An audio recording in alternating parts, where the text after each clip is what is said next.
ನೇತೃತ್ವದಲ್ಲಿ ನಡೆಸತಕ್ಕಂಥ ಈ ಪ್ರತಿಭಟನೆಯಲ್ಲಿ ಭಾಗವಹಿಸತಕ್ಕಂಥ ಡಿವೈಎಫ್ಐನ ಆ ಪ್ರದೇಶದ ಸಂಗಾತಿಗಳೇ, ಈ ಪ್ರತಿಭಟನೆಯನ್ನ ಬೆಂಬಲಿಸಿ ಭಾಗವಹಿಸಿದಂತ ವಿವಿಧ ಸಂಘಗಳ ಮುಖಂಡರೇ ಹಾಗೂ ಈ ಪ್ರತಿಭಟನೆಯಲ್ಲಿ ಇರತಕ್ಕಂಥ ಸಂತ್ರಸ್ತ ಕುಟುಂಬದ ಸದಸ್ಯರೇ ಹಾಗೂ ಮಂಗಳೂರಿನ ಪ್ರಜ್ಞಾವಂತ ನಾಗರಿಕರೇ, ಮಂಗಳೂರಿನ ಕದ್ರಿಯಲ್ಲಿರ್ತಕ್ಕಂಥ ತೇಜಸ್ವಿನಿ ಆಸ್ಪತ್ರೆ ಅವರ ವೈದ್ಯಕೀಯ ನಿರ್ಲಕ್ಷ್ಯಕ್ಕೆ ಈಗ ಮತ್ತೊಂದು ಬಲಿಯಾಗಿದೆ. ಪಂಜಿಮುಗೇರ್ನ ಅಹಮದ್ ಎಂಬ ಒಬ್ಬರು ವ್ಯಕ್ತಿ ವಿಜಯಲ್ಲಿ ನಡ್ಕೊಂಡು ಹೋಗುವಂತ ಸಂದರ್ಭದಲ್ಲಿ ದಿನಾಂಕ ಡಿಸೆಂಬರ್ನ 21 ತಾರೀಕಿನಂದು ಸಂಜೆ ಹೊತ್ತು 4 ಗಂಟೆಗೆ ಆ ಭಾಗದಲ್ಲಿ ನಡ್ಕೊಂಡು ಹೋಗ್ತಾ ಇರುವಂತ ಸಂದರ್ಭದಲ್ಲಿ ಬೈಕ್ನೊಂದಿಗೆ ಡಿಕ್ಕಿಯಾಗಿ ಆ ಸಂದರ್ಭ ಅಪಘಾತಗೀಡಾಗ್ತಾರೆ. ಆ ಕೂಡಲೇ ಆ ಬೈಕ್ ಸವಾರ ಆದಿತ್ಯ ಎಂಬವನು ಸುಮಾರು 4:30 ಗಂಟೆಗೆ ತೇಜಸ್ವಿನಿ ಆಸ್ಪತ್ರೆಗೆ ಒಳರೋಗಿಯಾಗಿ ದಾಖಲಿಸ್ತಾರೆ. ಆ ತುರ್ತು ಸಂದರ್ಭದಲ್ಲಿ ಒಳರೋಗಿಯಾಗಿ ಆ ಆಸ್ಪತ್ರೆಗೆ ದಾಖಲಿಸಿದ ನಂತರ ಅವರನ್ನ ಸರಿಯಾಗಿ ಪರೀಕ್ಷೆ ಮಾಡುವಂತ ಕೆಲಸಗಳಲ್ಲಿ ಅಲ್ಲಿಯ ವೈದ್ಯರುಗಳು ನಿರ್ಲಕ್ಷ್ಯತನವನ್ನು ವಹಿಸಿದ್ದಾರೆ. ಮುಖ್ಯವಾಗಿ ಅಹಮದ್ ಆಸ್ಪತ್ರೆಗೆ ದಾಖಲಾಗುವಂತ ಸಂದರ್ಭದಲ್ಲಿ ಅಂದ್ರೆ ಸುಮಾರು 4:30 ಗಂಟೆಗೆ ಒಳರೋಗಿಯಾಗಿ ಅಲ್ಲಿಯ ತುರ್ತು ಆ ಕ್ಯಾಶುಯಾಲಿಟಿಗೆ ದಾಖಲಾಗುವಂತ ಸಂದರ್ಭದಲ್ಲಿ ಅವರ ಬಲಗಾಲಿನಲ್ಲಿ ಆ ಮೂಳೆ ಮುರಿತಕ್ಕಾಗಿ ರಕ್ತ ಸುರಿತಾ ಇತ್ತು. ತಲೆಗೂ ಕೂಡ ಗಾಯಗಳಾಗಿ ತಲೆಯಲ್ಲೂ ಕೂಡ ರಕ್ತ ಸುರಿತಾ ಇತ್ತು. ಆದರೆ ಆಸ್ಪತ್ರೆಯ ವೈದ್ಯರುಗಳು ಅವರನ್ನ ಪರೀಕ್ಷೆ ಮಾಡಿ ಎಕ್ಸ್ರೇ ನಡೆಸಿ ಕೇವಲ ಬಲಗಾಲಿನ ಮೂಳೆ ಮುರಿತ ಆಗಿದೆ, ಅದಕ್ಕೆ ಸರ್ಜರಿ ಮಾಡಬೇಕು ಅಂತ ಅವರು ಮನೆಯವರ ಹತ್ರ ವಿನಂತಿ ಮಾಡ್ತಾರೆ. ಸರ್ಜರಿ ಮಾಡೋದಕ್ಕೆ ಸುಮಾರು 1.5 ಲಕ್ಷದಷ್ಟು ರೂಪಾಯಿ ಖರ್ಚಾಗುತ್ತೆ, ನೀವು ಈಗಲೇ ಅವರನ್ನ ದಾಖಲಿಸಬೇಕು ಅಂತ ಹೇಳ್ತಾರೆ. ಆದ್ರೆ ಅದೇ ಆಸ್ಪತ್ರೆ ಸಿಬ್ಬಂದಿಗಳು ಬೇರೆ ಯಾವುದೇ ಗಾಯಗಳಾಗಿಲ್ಲ, ಯಾವುದೇ ತೊಂದರೆ ಇಲ್ಲ, ಅವರು ಪ್ರಜ್ಞಾ ವ್ಯವಸ್ಥೆಯಲ್ಲಿದ್ದಾರೆ ಮತ್ತು ಅವರ ನೋವುಗಳನ್ನು ಅವರೇ ಸ್ವತಃ ಹೇಳ್ತಾ ಇದ್ದಾರೆ. ಹಾಗಾಗಿ ಅವರ ಆರೋಗ್ಯದಲ್ಲಿ ಏನೂ ಏರುಪೇರು ಇಲ್ಲ, ಕೇವಲ ಕಾಲಿನ ಬಲಭಾಗದ ಕಾಲು ಮುರಿತಕ್ಕೊಳಗಾಗಿದೆ, ಅದನ್ನು ಫ್ರಾಕ್ಚರ್ ಆಗಿದೆ, ಅದನ್ನ ಸರ್ಜರಿ ಮಾಡಬೇಕಾದ ಕೆಲಸವನ್ನು ಮಾಡಬೇಕಾಗಿದೆ ಅಷ್ಟೇ ಹೇಳ್ತಾರೆ. ಅಂದ್ರೆ 4:30 ಗಂಟೆಗೆ ಬಂದರೂ ಕೂಡ ಅವರ ಮನೆಯ ಸಿಬ್ಬಂದಿ ಬಂದ ನಂತರ ಸುಮಾರು 8 ಗಂಟೆಯವರೆಗೂ ಕೂಡ ತಲೆಗೆ ಬಲವಾದ ಗಾಯ ಆಗಿರೋದರ ಬಗ್ಗೆ ಯಾವುದೇ ರೀತಿಯ ತನಿಖೆಯನ್ನ ಇವರು ಮಾಡೋದಿಲ್ಲ. ತಲೆಯನ್ನ ಸಿಟಿ ಸ್ಕ್ಯಾನ್ಗೂ ಕೂಡ ಒಳಪಡಿಸೋದಿಲ್ಲ. ಆದರೆ ಕೇವಲ ಬಲಗಾಲು ಫ್ರಾಕ್ಚರ್ ಆಗಿದೆ, ಅದನ್ನೊಂದು ಸರ್ಜರಿ ಮಾಡುವಷ್ಟೇ ಮನೆ ಮಂದಿಗೆ ತಿಳಿಸ್ತಾ ಇದೆ. ಮನೆ ಮಂದಿಯು ಕೂಡ ಸುಮಾರು 6 ಗಂಟೆ 5:30 ಗಂಟೆ ಹೊತ್ತಿಗೆ ಆಸ್ಪತ್ರೆಗೆ ಬರುವಾಗಲೂ ಕೂಡ ತಂದೆಗೆ ಏನೂ ಆಗಿಲ್ಲ, ತಂದೆಗೆ ಬಲಗಾಲಿಗೆ ಫ್ರಾಕ್ಚರ್ ಆಗಿದೆ, ಅದನ್ನ ಸರಿಪಡಿಸಬೇಕು, ಸರ್ಜರಿ ಮಾಡಬೇಕು ಅಂದಷ್ಟೇ ಹೇಳಿದ್ದಾರೆ ಹೊರತು ಬೇರೆ ಯಾವುದನ್ನು ಕೂಡ ಅವರಲ್ಲಿ ವಿವರಿಸಿಲ್ಲ. ಆ ನಂತರ ಏನು ಸುಮಾರು 8 ಗಂಟೆ ಹೊತ್ತಿಗೆ ಅವರ ಆರೋಗ್ಯದಲ್ಲಿ ಮತ್ತೆ ಏರುಪೇರಾಗುತ್ತೆ. ಅವರ ಎಡಗಣ್ಣಿನ ಹತ್ತಿರ ಕಣ್ಣು ಕಪ್ಪಾಗ್ಲಿಕ್ಕೆ ಪ್ರಾರಂಭ ಆಗುತ್ತೆ. ಆ ಕಪ್ಪಾಗಿರೋದಕ್ಕೆ ಮನೆಯವರೇ ಸ್ವತಃ ಪ್ರಶ್ನೆ ಮಾಡುವಾಗ ಆ ನಂತರ ಅಲ್ಲಿಯ ವೈದ್ಯರುಗಳು ಅವರನ್ನ ಸಿಟಿ ಸ್ಕ್ಯಾನಿಗೆ ಒಳಪಡಿಸ್ತಾರೆ. ಸಿಟಿ ಸ್ಕ್ಯಾನಿಗೆ ಒಳಪಡಿಸಿದ ನಂತರ ಅಲ್ಲಿ ಯಾವುದೇ ರೀತಿ ಇಂಟರ್ನಲ್ ಬ್ಲೀಡಿಂಗ್ ಕಂಡು ಬಂದಿಲ್ಲ, ಅದನ್ನು ಸರಿಯಾಗಿ ಪತ್ತೆ ಹಚ್ಚಲಿಕ್ಕೆ ಇವರಿಂದ ಸಾಧ್ಯ ಆಗಿಲ್ಲ. ಆ ನಂತರ ಸುಮಾರು 10:13ಕ್ಕೆ ಅವರು ನಿಧನರಾಗ್ತಾರೆ. ಅಂದ್ರೆ ಇವರು ಆಸ್ಪತ್ರೆಯ ವೈದ್ಯರುಗಳು ಆಸ್ಪತ್ರೆಗೆ ದಾಖಲಿಸಿದಂತ ಅಹಮದ್ ಅವರನ್ನ ಸುಮಾರು 4:15 ಗಂಟೆಗೆ ದಾಖಲಾದ್ರೂ ಕೂಡ 8:00ವರೆಗೂ ಕೂಡ ಅವರ ಸಿಟಿ ಸ್ಕ್ಯಾನ್ಗೆ ಒಳಪಡಿಸೋದಿಲ್ಲ. ಅಂದ್ರೆ ಏನರ್ಥ? ಕೇವಲ ಬಲಗಾಲು ಮೂಳೆ ಮುರಿತಕ್ಕಾಗಿರೋದನ್ನ ಮಾತ್ರ ಪತ್ತೆ ಹಚ್ಚೋದು, ತಲೆಗೆ ಗಾಯ ಆಗಿದೆ, ಕನಿಷ್ಠ ತಲೆಯನ್ನು ಕೂಡ ಸಿಟಿ ಸ್ಕ್ಯಾನ್ಗೆ ಒಳಪಡಿಸಬೇಕು, ಅವರ ಸಮಸ್ಯೆಗಳನ್ನ ಪತ್ತೆ ಹಚ್ಚುವಂತ ಕೆಲಸಗಳನ್ನ ಮಾಡಿಲ್ಲ. ಬದಲಾಗಿ ಕೇವಲ ಅವರ ಪ್ಯಾಕೇಜ್ ವ್ಯವಸ್ಥೆಯ ಬಗ್ಗೆ ಮಾತ್ರ ಮಾತಾಡ್ತಾರೆ. 1.5 ಲಕ್ಷ ಮೂಳೆ ಮುರಿತಕ್ಕಾದ ಸರ್ಜರಿ ಆಗುತ್ತೆ, ಒಳರೋಗಿಯಾಗಿ ದಾಖಲಿಸಿ ಅಂತ ಅಡ್ಮಿಷನ್ ಪ್ರೊಸೀಜರ್ಗೆ ಒತ್ತಾಯಿಸ್ತಾರೆ ಹೊರತು ಅವರ ಸಮಸ್ಯೆಗಳನ್ನ, ಆರೋಗ್ಯದ ಏರುಪೇರುಗಳನ್ನ ಗಂಭೀರವಾಗಿ ಪರಿಗಣಿಸಿ ಅದನ್ನ ಪತ್ತೆ ಹಚ್ಚುವಂತ ಕೆಲಸಗಳನ್ನ ಮಾಡೋದಿಲ್ಲ. ಈ ಬಗ್ಗೆ ಅವರು ಮೃತರಾದ ನಂತರ ಮನೆಯವರಿಗೆ ಆ ಚಿಕಿತ್ಸೆಯ ಬಗ್ಗೆ ಮತ್ತು ವೈದ್ಯರ ನಿರ್ಲಕ್ಷ್ಯತನದ ಬಗ್ಗೆ ಆಕ್ರೋಶಿತರಾಗಿದ್ದಾರೆ. ಆ ಬಗ್ಗೆ ಡಿವೈಎಫ್ಐನ ನೇತೃತ್ವದಲ್ಲಿ ಇಲ್ಲಿಯ ಮಂಗಳೂರಿನ ಜಿಲ್ಲಾ ಆರೋಗ್ಯಾಧಿಕಾರಿಗೆ ಸ್ವತಃ ನಾವು ಮನವಿಯನ್ನ ಸಲ್ಲಿಸಿ ಒತ್ತಾಯಿಸ್ತೀವಿ. ಅಷ್ಟು ಮಾತ್ರ ಅಲ್ಲ, ಇಲ್ಲಿನ ಆಸ್ಪತ್ರೆಯ ಮ್ಯಾನೇಜಿಂಗ್ ಡೈರೆಕ್ಟರ್ಗೂ ಕೂಡ ಆಸ್ಪತ್ರೆಯ ಲೋಪಗಳ ಬಗ್ಗೆ ನಾವು ಮನವಿಯನ್ನ ಸಲ್ಲಿಸ್ತೀವಿ. ಆದರೆ ಈ ಬಗ್ಗೆ ಯಾವುದೇ ರೀತಿಯ ಸ್ಪಂದನೆ ಜಿಲ್ಲಾಡಳಿತವಾಗಲಿ ಅಥವಾ ಆಸ್ಪತ್ರೆಯ ಆಡಳಿತ ಮಂಡಳಿಯಾಗಿ ಆ ಕುಟುಂಬಸ್ಥರ ನಡುವೆ ಸಂತ್ರಸ್ತ ಕುಟುಂಬರ ಜೊತೆ ಹಂಚೋದಿಲ್ಲ. ಬದಲಾಗಿ ಏನಂದ್ರೆ ಕೇವಲ ಆರೋಗ್ಯ ಇಲಾಖೆ ಆಸ್ಪತ್ರೆಗೆ ಒಂದು ತನಿಖೆಯ ಹೆಸರಲ್ಲಿ ಅವರು ಕೊಟ್ಟಂತ ವರದಿಗಳನ್ನೇ, ಅವರು ಕೊಟ್ಟ ಇಂಗ್ಲಿಷ್ನ ವರದಿಯನ್ನೇ ಇವರು ಕನ್ನಡಕ್ಕೆ ತರ್ಜುಮೆ ಮಾಡಿ ನಮ್ಗೆ ಕೊಟ್ಟಿದ್ದಾರೆ ಹೊರತು ಅದರಲ್ಲಿ ಯಾವುದೇ ಲೋಪಗಳನ್ನ ಕಂಡು ಹಿಡಿಯುವುದರಲ್ಲಿ ಇವರು ಎಡವಟ್ಟು ಮಾಡಿದ್ದಾರೆ ಮತ್ತು ಅದನ್ನು ಯಾವುದೇ ರೀತಿಯ ಲೋಪಗಳನ್ನ ಕಂಡು ಹಿಡಿಯುವುದರಲ್ಲಿ ಒಂದು ಸೂಕ್ತವಾದ ಕ್ರಮವನ್ನ ಕೈಗೊಳ್ಳುವುದಿಲ್ಲ.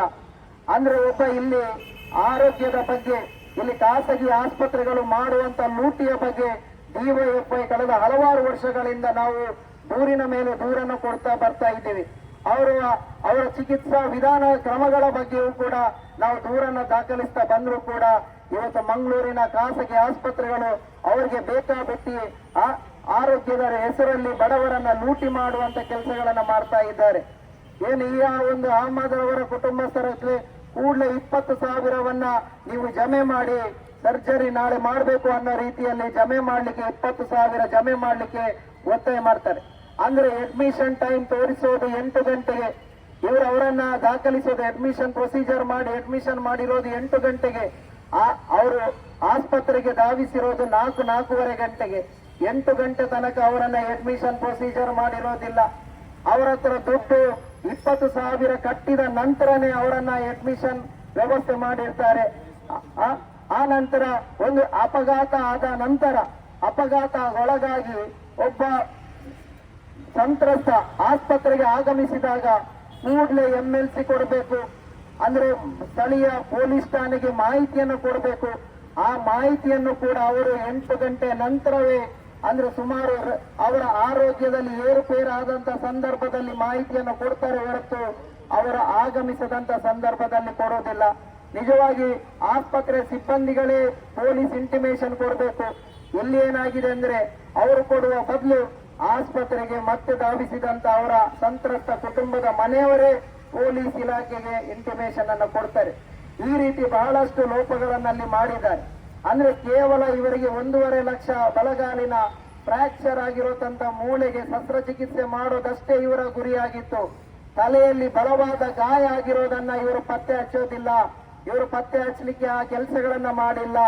ಆದ್ರಿಂದಾಗಿ ಇವತ್ತು ಅಹಮದ್ ಅಂದ ಒಬ್ಬ ಸಂತ್ರಸ್ತರು, ಅಪಘಾತಕ್ಕೊಳಗಾದವರು, ಅವರನ್ನ ಅಲ್ಲಿಯ ಕುಟುಂಬಸ್ಥರು ಕಳ್ಕೊಳ್ಳುವಂತ ಸ್ಥಿತಿ ಬಂದಿದೆ. ಇದಕ್ಕೆ ಯಾರು ಹೊಣೆ? ಇವರ ಸಾವಿಗೆ ಯಾರು ಹೊಣೆಯನ್ನು ಹೊತ್ಕೋಬೇಕಾಗಿದೆ? ಒಬ್ರು ಆರೋಗ್ಯವಾಗಿದ್ದವರು ಮತ್ತು ಆಸ್ಪತ್ರೆಗೆ ದಾಖಲಿಸುವಾಗ ಕೇವಲ ಕಾಲು ಮುರಿತಕ್ಕೆ ಒಳಗಾಗಿದ್ದಾರೆ ಅನ್ನಷ್ಟೇ ಹೇಳಿದಂತ ಆಸ್ಪತ್ರೆ ವೈದ್ಯರುಗಳ ತಂಡ ಈಗ ಅವರ ಸಾವಿಗೆ ಯಾವ ಕಾರಣವನ್ನ ಕೊಡ್ತಾ ಇದ್ದಾರೆ? ಆದ್ರೆ ಕಾರಣವನ್ನು ಅವರ ಡೆತ್ ಸಮ್ಮರಿಯನ್ನ ನೋಡುವಾಗ ನಮ್ಗೆ ಗೊತ್ತಾಗುತ್ತೆ. ಡೆತ್ ಸಮ್ಮರಿಯಲ್ಲಿ ಏನೂ ಇಲ್ಲ. ಅವರ ಅಲ್ಲಿ ಹೆಡ್ ಇಂಜುರಿ ಅಂತ ಆಗಿದೆ ಅಂತ ಅವ್ರು ಒಪ್ಕೊಳ್ತಾರೆ. ಅಂದ್ರೆ ಹೆಡ್ ಇಂಜುರಿ ಆಗಿದೆ ಅಂತ ಒಪ್ಕೊಳ್ಳುವುದಾದ್ರೆ ಅವರು 8 ಗಂಟೆ ತನಕ ಯಾಕೆ ಸಿಟಿ ಸ್ಕ್ಯಾನ್ ಮಾಡಿಲ್ಲ? 8 ಗಂಟೆ ತನಕ ಯಾಕೆ ಅವರು ವಾಂತಿ ಮಾಡಿದ ನಂತರವಷ್ಟೇ ಅವರನ್ನು ಸಿಟಿ ಸ್ಕ್ಯಾನ್ಗೆ ಒಳಪಡಿಸ್ತಾರೆ? ಸಿಟಿ ಸ್ಕ್ಯಾನ್ಗೆ ಹೋಗುವಾಗ್ಲೂ ಕೂಡ ಅವರು ಪ್ರಜ್ಞಾಹೀನ ಪರಿಸ್ಥಿತಿಗೆ ಬಂದಾಗ ವೆಂಟಿಲೇಟರ್ ನಲ್ಲಿಟ್ಟು ಅವರನ್ನ ಸಿಟಿ ಸ್ಕ್ಯಾನ್ ಮಾಡ್ತಾರೆ. ಅವರ ಆರೋಗ್ಯದಲ್ಲಿರ್ತಕ್ಕಂಥ ಸಂದರ್ಭದಲ್ಲಿ ಸಿಟಿ ಸ್ಕ್ಯಾನ್ ಮಾಡೋದೇ ಇಲ್ಲ. ಇದೆಲ್ಲವೂ ಕೂಡ ಅಲ್ಲಿ ಲೋಪಗಳನ್ನ ಕಾಣಿಸ್ತಾ ಇದೆ. ಅವರನ್ನು ಸರಿಯಾಗಿ ಪತ್ತೆ ಹಚ್ಚುವ, ಅವರ ಆರೋಗ್ಯದ ಏರುಪೇರನ್ನ ಪತ್ತೆ ಹಚ್ಚಲಿಕ್ಕೆ ಸಾಧ್ಯ ಆಗೋದಿಲ್ಲ. ನಾವು ಜಿಲ್ಲಾ ಆರೋಗ್ಯಾಧಿಕಾರಿಗೆ ಮನವಿಯನ್ನ ಕೊಟ್ಟು ಅದರ ವರದಿಯನ್ನ ತರಿಸಿದ ನಂತರ ಅಲ್ಲಿ ಗೊತ್ತಾಗುತ್ತೆ ಶಾಂತಾರಾಮ್ ಶೆಟ್ರು 6:30ಯಿಂದ 7:45 ಆರೋಗ್ಯ ಈ ಏನು ರೋಗಿ ಸಂತ್ರಸ್ತ ರೋಗಿಯ ಅವರ ಆರೋಗ್ಯದ ಬಗ್ಗೆ ವಿಚಾರಿಸ್ತಾರೆ. ಏನು ಸಮಸ್ಯೆ ಇಲ್ಲ, ಅವರು ಆರೋಗ್ಯವಾಗಿದ್ದಾರೆ ಅನ್ನೋದನ್ನೇ ಮತ್ತೆ ಅವರು ಪುನರುಚ್ಚರಿಸ್ತಾರೆ. ಅಂದ್ರೆ ಅವರ ತಲೆಗೆ ಬಲವಾದ ಗಾಯ ಆಗಿರೋದನ್ನ ಉಲ್ಲೇಖಿಸೋದಿಲ್ಲ. ಆ ನಂತರ ಅವರು ಮೃತರಾದ ನಂತರ ಸ್ವತಃ ಮನೆ ಮಂದಿಯವರ ಹತ್ರನೇ ಹೇಳ್ತಾರೆ, ನಮ್ಗೆ ತಲೆಯಲ್ಲಿ ಗಾಯ ಆಗಿರೋದನ್ನ ನಾವು ನೋಡೇ ಇಲ್ಲ, ನಾವು ಅದರ ಬಗ್ಗೆ ಗೊತ್ತೇ ಆಗಿಲ್ಲ ಅನ್ನೋ ರೀತಿಯಲ್ಲಿ ಹೇಳಿಕೆಯನ್ನು ಕೊಡ್ತಾರೆ. ಅಂದ್ರೆ ಈ ರೀತಿ ದ್ವಂದ್ವವಾಗಿ ಆಸ್ಪತ್ರೆ ವೈದ್ಯರುಗಳ ತಂಡ ಇವತ್ತು ಅಹಮದ್ ಅವರ ಮನೆಯ ಮಂದಿಗಳನ್ನ ದಿಕ್ಕು ತಪ್ಪಿಸಿದ್ದಾರೆ ಮತ್ತು ಅವರಿಗೆ ವೈದ್ಯಕೀಯವಾದ ಸರಿಯಾದ ಏನು ನಿರ್ಧಾರ ಇದೆ ಅದನ್ನು ಸರಿಯಾಗಿ ವಿವರಿಸೋದ್ರಲ್ಲಿ ಅವರು ಎಡವಟ್ಟನ್ನ ಮಾಡಿದ್ದಾರೆ. ಅಂದ್ರೆ ಆಸ್ಪತ್ರೆಯ ಸಿಬ್ಬಂದಿಗಳಲ್ಲಿ ಮತ್ತು ವೈದ್ಯರುಗಳ ತಂಡದಲ್ಲಿ ಎಡವಟ್ಟಾಗಿದೆ ಅನ್ನೋದನ್ನ ಗಂಭೀರವಾಗಿ ನಾವಿವತ್ತು ಡಿವೈಎಫ್ಐ ಆರೋಪ ಮಾಡ್ತಾ ಇದ್ದೀವಿ. ಈ ಬಗ್ಗೆ ಸಮಗ್ರವಾದ ತನಿಖೆ ಮಾಡಬೇಕು. ಜಿಲ್ಲಾಡಳಿತ, ಜಿಲ್ಲಾ ಆರೋಗ್ಯ ಇಲಾಖೆ ಕೇವಲ ಅವರು ಕೊಟ್ಟಂತ ವರದಿಯನ್ನ ಮಷ್ಟೇ ನೀವು ನೋಡೋದಲ್ಲ. ಅವರು ಕೊಟ್ಟಂತ ಬಹಳಷ್ಟು ಲೋಪಗಳಿದೆ. ಅವರ ಡೆತ್ ಸಮ್ಮರಿಯಲ್ಲಿ ಏನಿದೆ, ಡೆತ್ ಸಮ್ಮರಿಯಲ್ಲ ಬಿಲ್ಲಲ್ಲಿ 20,000 ಅಡ್ವಾನ್ಸ್ ಆಗಿ ತಗೋತಾರೆ. ಒಬ್ರು ಅಡ್ಮಿಷನ್ ಆದ ನಂತರ ದುಡ್ಡನ್ನ ಅವರನ್ನ ಪಡ್ಕೋಬೇಕು. ಇವರು ಅಡ್ಮಿಷನ್ ಮಾಡುವ ಮೊದಲೇ 20,000ಕ್ಕೆ ಹೇಗೆ ಅವರನ್ನ ಪಡ್ಕೊಂಡ್ರು. ಆ ನಂತರ ಅವರ ಅಡ್ಮಿಷನ್ ನಂತರ ಅವರ ಬಿಲ್ ಅನ್ನ ನೋಡಿದ್ರೆ ಗೊತ್ತಾಗುತ್ತೆ. ಅಲ್ಲಿ ಬಿಲ್ಲಲ್ಲಿ ಬೇರೆ ಬೇರೆ ರೀತಿಯ ಬಿಲ್ಲಲ್ಲೂ ಕೂಡ ವಸೂಲಿ ಕ್ರಮಗಳನ್ನ ಮಾಡಿದ್ದಾರೆ. ಅವರಿಗೆ ರೂಮೇ ಅಲಾಟ್ಮೆಂಟ್ ಆಗಿಲ್ಲ ಅಂದ್ರೆ ರೂಮ್ ಅಲಾಟ್ಮೆಂಟ್ ಅನ್ನ ಕೊಟ್ಟಿದ್ದೇನೆ ಅಂತ ತೋರಿಸಿದ್ದಾರೆ, ರೂಮ್ ಅಲಾಟ್ ಆಗಿದೆ ಅಂತೆ. ಆ ನಂತರ ಇಲ್ಲಿ ನೋಡಿ ಕ್ಯಾಶುಯಾಲಿಟಿ ಚಾರ್ಜ್ ಅಂತ ಸುಮಾರು 2,500 - 3,000 ಆಗಿರ್ತಾರೆ. ಆ ನಂತರ ಪೋಸ್ಟ್ ಆಪರೇಟಿವ್ ಚಾರ್ಜ್ ಅಂತ ಮತ್ತೆ 9,500 ಬೇರೆನೆ ಬಿಲ್. ಕ್ಯಾಶುಯಾಲಿಟಿ ಮತ್ತು ಪೋಸ್ಟ್ ಆಪರೇಟಿವ್ ಚಾರ್ಜಸ್ ಅಂದ್ರೆ ಏನು? ಪೋಸ್ಟ್ ಆಪರೇಟಿವ್ ಮಾಡೋದು ಎಲ್ಲಿ? ರೂಮ್ ಅಲ್ಲ, ಅದೇ ಕ್ಯಾಶುಯಾಲಿಟಿಯಲ್ಲಿ. ಅಂದ್ರೆ ಆ ರೀತಿ ಇವರನ್ನ ಒಂದು ಕಡೆ ಲೂಟಿ ಮಾಡ್ಲಿಕ್ಕೂ ಕೂಡ ಉಪಯೋಗ ಮಾಡಿದ್ದಾರೆ. ಕ್ಯಾಶುಯಾಲಿಟಿ ಚಾರ್ಜ್ ಬೇರೆ, ಪೋಸ್ಟ್ ಆಪರೇಟಿವ್ ಚಾರ್ಜ್ ಬೇರೆ. ಈ ರೀತಿ ಇವರನ್ನ ಒಂದು ಆರೋಗ್ಯದ ಸಮಸ್ಯೆಯಲ್ಲಿ ಏರುಪೇರಿನಲ್ಲಿ ಅಪಘಾತಗೊಳಗಾದಂತ ರೋಗಿಗಳು ಆಸ್ಪತ್ರೆಗೆ ಬಂದ್ರೆ ಅವರಲ್ಲಿ ವಸೂಲಿ ಮಾಡೋದು ಹೇಗೆ ಅಷ್ಟೇ ಇವತ್ತು ಆಸ್ಪತ್ರೆಗಳ ನೀತಿ ಇದೆ. ಅವರು ವಸೂಲಿ ಮಾಡೋದು ಹೇಗೆ, ಅವರಿಗೆ ದೊಡ್ಡ ಬಿಲ್ ಮಾಡಿ ಕಳಿಸೋದು ಹೇಗೆ ಅನ್ನಷ್ಟೇ ಅವರ ಇವತ್ತು ವರ್ತನೆಗಳಿವೆ. ಆದ್ರೆ ಅವರ ಆರೋಗ್ಯ ದುಸ್ಥಿತಿಯನ್ನ, ಅವರ ಸಮಸ್ಯೆಗಳನ್ನ ಬಗೆಹರಿಸುವ ನಿಟ್ಟಿನಲ್ಲಿ ಅವರಿಗೆ ಸರಿಯಾದ ಚಿಕಿತ್ಸಾ ವಿಧಾನಗಳನ್ನ ಅಳವಡಿಸೋದ್ರಲ್ಲಿ ಇವತ್ತು ಎಡವಟ್ಟುಗಳನ್ನ ಮಾಡ್ತಾ ಇದ್ದಾರೆ. ಈ ಬಗ್ಗೆ ಡಿವೈಎಫ್ಐ ಈ ಒಂದು ಸಂತ್ರಸ್ತ ಕುಟುಂಬದ ಪರವಾಗಿ ಗಟ್ಟಿಯಾಗಿ ನಿಲ್ಲುತ್ತೆ. ಈ ಬಗ್ಗೆ ಜಿಲ್ಲಾ ಆರೋಗ್ಯಾಧಿಕಾರಿಗಳಿಗೆ ಒಂದು ಹಂತದ ಮನವಿಯನ್ನ ಸಲ್ಲಿಸಿದ್ದೇವೆ. ಆ ಕತ್ರಿ ತೇಜಸ್ವಿನಿ ಆಸ್ಪತ್ರೆಗೂ ಕೂಡ ನಾವು ಮನವಿಯನ್ನ ಸಲ್ಲಿಸಿದ್ದೇವೆ. ಆದ್ರೆ ಕತ್ರಿ ತೇಜಸ್ವಿನಿ ಆಸ್ಪತ್ರೆಯವರು ಡಿವೈಎಫ್ಐ ಇಂಥ ವಿಷಯಕ್ಕೆ ನೀವು ಬರಬಾರದು, ಏನಿದ್ರು ಕೂಡ ನೀವು ಇಂಥ ವಿಷಯಕ್ಕೆ ಬಂದ್ರೆ ನಾವು ಪೊಲೀಸ್ ಕಮಿಷನರಿಗೆ ದೂರು ಕೊಟ್ಟಿದ್ದೀವಿ, ಈಗಾಗಲೇ ಕೊಟ್ಟಿದ್ದೀವಿ ಅಂತ ಹೆದರಿಸುವಂತ ಕೆಲಸಗಳನ್ನ ಮಾಡ್ತಾ ಇದ್ದಾರೆ. ಅವ್ರಿಗೆ ನಾವು ಹೇಳೋದಿಷ್ಟೇ, ನೀವು ಪೊಲೀಸ್ ಇಲಾಖೆ ಎಲ್ಲ ಕಮಿಷನರಿಗೂ ಪತ್ರ ಬರೆದ್ರು ಕೂಡ ಡಿವೈಎಫ್ಐ ಎನ್ನುವ ಸಂಘಟನೆ ನಿಮ್ಮ ಗೊತ್ತು ಬೆದರಿಕೆಗೆ ಹೆದರೋದಿಲ್ಲ ಎಂಬ ಎಚ್ಚರಿಕೆಯನ್ನ ತೇಜಸ್ವಿನಿ ಆಸ್ಪತ್ರೆಯ ಮಾಲಕರಿಗೆ ಹೇಳಲಿಕ್ಕೆ ಬಯಸ್ತೀನಿ. ನಾವು ಈ ಆರೋಗ್ಯದ ಸ್ಥಿತಿಯ ಬಗ್ಗೆ ಇಲ್ಲಿಯ ಮಂಗಳೂರಿನಲ್ಲಿ ಖಾಸಗಿ ಆಸ್ಪತ್ರೆಗಳು ಮಾಡುವ ಆಟೋಟಪ್ಪ ಲೂಟಿಯ ಬಗ್ಗೆ ಡಿವೈಎಫ್ಐ ಕಳೆದ ಹಲವಾರು ವರ್ಷಗಳಿಂದ ಹೋರಾಟಗಳನ್ನ ಮಾಡ್ತಾ ಬರ್ತಾ ಇದೆ. ಮಂಗಳೂರಿನ ಏನು ಸರ್ಕಾರಿ ಆಸ್ಪತ್ರೆ ವೆನ್ಲಾಕ್ ಮತ್ತೆ ಲೇಡಿ ಗೋಶನ್ ಆಸ್ಪತ್ರೆ ಏನು ಪಬ್ಲಿಕ್ ಪ್ರೈವೇಟ್ ಪಾರ್ಟ್ನರ್ಶಿಪ್ ಅಡಿಯಲ್ಲಿ ಸಂಪೂರ್ಣವಾಗಿ ಖಾಸಗೀಕರಣ ಮಾಡುವ ಹೊರಟಾಗ ಅದನ್ನ ನಿಲ್ಲಿಸಲಿಕ್ಕೆ ಇವತ್ತಿಗೂ ಕೂಡ ಸರ್ಕಾರಿ ಆಸ್ಪತ್ರೆಯಾಗಿ ಉಳಿಸಲಿಕ್ಕೆ ಅದರ ಹಿಂದೆ ನಿಂತಿರೋದು, ಹೋರಾಟ ಮಾಡಿರೋದು ಡಿವೈಎಫ್ಐ ಎಂಬುದನ್ನ ಇಲ್ಲಿಯ ಶಾಂತರಾಮ್ ಶೆಟ್ಟರಿಗೆ ಮತ್ತು ಕತ್ರಿ ಆಸ್ಪತ್ರೆ ಆಡಳಿತ ಮಂಡಳಿಗೆ ಗೊತ್ತಿರಬೇಕು. ಮತ್ತೆ ಇಲ್ಲಿನ ಆಸ್ಪತ್ರೆ ಮಾಡಿರ್ತಕ್ಕಂಥ ಲೂಟಿ ನಿಮ್ಗೆಲ್ಲ ಗೊತ್ತಿದೆ. ಕೊರೋನಾ ಕಾಲದಲ್ಲಿ ಕೊರೋನಾದ ಹೆಸರಲ್ಲಿ ಖಾಸಗಿ ಆಸ್ಪತ್ರೆಗಳು ಮಾಡಿದಂತ ಲೂಟಿ ಎಷ್ಟು.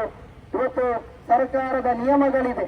ಕರ್ನಾಟಕ ಪ್ರೈವೇಟ್ ಎಸ್ಟಾಬ್ಲಿಷ್ಮೆಂಟ್ ಆಕ್ಟ್ ಪ್ರಕಾರ ಒಬ್ಬ ರೋಗಿ ಒಳರೋಗಿಯಾಗಿ ದಾಖಲಾಗುವಾಗ ಅವರಲ್ಲಿ ಹಣಕ್ಕೆ ಒತ್ತಾಯಿಸಬಾರದು, ಅಥವಾ ಡಿಸ್ಚಾರ್ಜ್ ಆಗುವಂತ ಸಂದರ್ಭದಲ್ಲಿ ಅವರಲ್ಲಿ ದುಡ್ಡಿಲ್ಲ ಅಂತಂದ್ರೆ ಅವರನ್ನ ಡಿಸ್ಚಾರ್ಜ್ ಮಾಡದೆ ಬಂಧನದಲ್ಲಿರೋದು ಅಪರಾಧ ಅನ್ನೋದು ಕೂಡ ಇಲ್ಲಿಯ ಆಕ್ಟ್ ಬಂದ್ರೆ ಖಾಸಗಿ ಮೆಡಿಕಲ್ ಆಸ್ಪತ್ರೆಗಳ ಆಕ್ಟ್ ಹೇಳ್ತಾ ಇದೆ. ಆದ್ರೆ ಆ ಆಕ್ಟ್ಗಳನ್ನೆಲ್ಲವೂ ನಿಯಮಗಳನ್ನ ನೀವು ಗಾಳಿಗೆ ತೋರ್ತಾ ಇದ್ದೀರಾ. ಇವತ್ತು ಆಸ್ಪತ್ರೆಗೆ ಬರುವಂತ ಸಂದರ್ಭದಲ್ಲಿ ರೋಗಿಗಳಿಗೆ, ಸಂತ್ರಸ್ತ ಅಪಘಾತಕ್ಕೀಡಾದ ಸಂತ್ರಸ್ತರಿಗೆ ಅವರಿಗೆ ಏನಾದ್ರೂ ಆಸ್ಪತ್ರೆಗೆ ಕೂಡಲೇ ಧಾವಿಸುವಾಗ ಅವರಿಗೆ ಪ್ರಥಮ ಆದ್ಯತೆ, ಪ್ರಥಮ ಚಿಕಿತ್ಸೆ ಕೊಡುವುದು ಮತ್ತೆ ಅವರ ರೋಗಗಳನ್ನ, ಅವರ ಸಮಸ್ಯೆಗಳನ್ನ ಪತ್ತೆ ಹಚ್ಚುವುದು ಆಸ್ಪತ್ರೆಯ ಕರ್ತವ್ಯ. ಅವರಿಗೆ ಬೇಕಾದಂತಹ ಚಿಕಿತ್ಸೆಗಳನ್ನ ಒದಗಿಸುವುದು ಆಸ್ಪತ್ರೆಯ ಆದ್ಯ ಕರ್ತವ್ಯ. ಅದು ಬಿಟ್ಟು ಅವರು ಅಡ್ಮಿಷನ್ ಮಾಡಿಲ್ಲ, ದುಡ್ಡು ಕಟ್ಟಿಲ್ಲ ಕೌಂಟರ್ ಅಲ್ಲಿ, ಅವರು ಹಣ ಹೊಂದಿಸಲಿಲ್ಲ ಅನ್ನೋ ಕಾರಣಕ್ಕೋಸ್ಕರ ಚಿಕಿತ್ಸೆಯನ್ನ ನಿರಾಕರಿಸುವುದು ಈ ವೈದ್ಯಕೀಯ ನಿಯಮದ ಉಲ್ಲಂಘನೆ ಮತ್ತು ಖಾಸಗಿ ಆಸ್ಪತ್ರೆ ಪ್ರೈವೇಟ್ ಎಸ್ಟಾಬ್ಲಿಷ್ಮೆಂಟ್ ಆಕ್ಟ್ ನ ನಿಯಮದ ಉಲ್ಲಂಘನೆ, ಈ ನೆಲದ ಕಾನೂನಿನ ಉಲ್ಲಂಘನೆ. ಅದನ್ನ ಮಾಡುವುದನ್ನ ಡಿವೈಎಫ್ಐ ಸಹಿಸೋದಿಲ್ಲ. ಏನು ಇವತ್ತು ಸಂತ್ರಸ್ತ ಕುಟುಂಬ ಅಹಮದ್ ಅವರ ಸಾವಿಗೆ ಮತ್ತು ವೈದ್ಯಕೀಯ ನಿರ್ಲಕ್ಷ್ಯಕ್ಕೊಳಗಾಗಿ ಅವರ ಸಾವಿಗೆ ನೇರ ಹೊಣೆ ತೇಜಸ್ವಿನಿ ಆಸ್ಪತ್ರೆ. ಈ ತೇಜಸ್ವಿನಿ ಆಸ್ಪತ್ರೆ ಈ ಏನು ಸಂತ್ರಸ್ತ ಕುಟುಂಬಕ್ಕೆ ಮತ್ತು ಅವರ ಸಾವಿಗೆ ನ್ಯಾಯ ಸಿಗುವವರೆಗೂ ಕೂಡ ಡಿವೈಎಫ್ಐ ಅವರ ಪರವಾಗಿ ಹೋರಾಟವನ್ನ ಮಾಡುತ್ತೆ, ಅವರ ಪರವಾಗಿ ಗಟ್ಟಿಯಾಗಿ ನಿಲ್ಲುತ್ತೆ. ಮುಂದಿನ ಹಂತದಲ್ಲಿ ಈ ಒಂದು ಸಾವಿಗೆ ನ್ಯಾಯ ಸಿಗುವವರೆಗೂ ಕೂಡ ಅವರ ಆ ಕುಟುಂಬಕ್ಕೆ ಗರಿಷ್ಠ ಪ್ರಮಾಣದ ಒಂದು ಪರಿಹಾರ ಮೊತ್ತ ಸಿಗುವವರೆಗೂ ಕೂಡ ಡಿವೈಎಫ್ಐ ಹಲವು ಹಂತದ ಹೋರಾಟಗಳನ್ನ ಮಾಡಲಿಕ್ಕಿದೆ ಎಂಬ ಎಚ್ಚರಿಕೆಯನ್ನು ಈ ಸಂದರ್ಭದಲ್ಲಿ ಖಾಸಗಿ ಆಸ್ಪತ್ರೆಯ ಆಡಳಿತ ಮಂಡಳಿಗೆ ಎಚ್ಚರಿಸ್ತಾ ಇದ್ದೀನಿ. ಆ ಹಿನ್ನೆಲೆಯಲ್ಲಿ ಅವರಿಗೆ ಆದಂತಹ ಸಾವಿನ ಬಗ್ಗೆ ಜಿಲ್ಲಾಡಳಿತ ಆರೋಗ್ಯ ಇಲಾಖೆ ಕೂಡಲೇ ಸಮಗ್ರವಾದ ತನಿಖೆಯನ್ನು ಮಾಡಬೇಕು ಮತ್ತು ಅಲ್ಲಿ ವೈದ್ಯಕೀಯ ಆಗಿರ್ತಕ್ಕಂಥ ಲೋಪಗಳನ್ನ ಪತ್ತೆ ಹಚ್ಚಿ ತಪ್ಪಿತಸ್ಥ ವೈದ್ಯರ ವಿರುದ್ಧ ಕ್ರಮವನ್ನು ಕೈಗೊಳ್ಳಬೇಕು. ತಪ್ಪಿತಸ್ಥ ಆಸ್ಪತ್ರೆ ವಿರುದ್ಧವೂ ಕೂಡ ಕ್ರಮವನ್ನು ಕೈಗೊಳ್ಳಬೇಕು ಅಂತ ಒತ್ತಾಯ ಮಾಡಿ ಈ ಸಂದರ್ಭದಲ್ಲಿ ಮಾತಾಡಲಿಕ್ಕೆ ಅವಕಾಶ ಕೊಟ್ಟ ಎಲ್ಲರಿಗೂ ವಂದಿಸುತ್ತಾ ನನ್ನ ಮಾತನ್ನ ಕೊನೆಗೊಳಿಸ್ತಾ ಇದ್ದೀನಿ. ಇಂಕಲಾಬ್ ಜಿಂದಾಬಾದ್.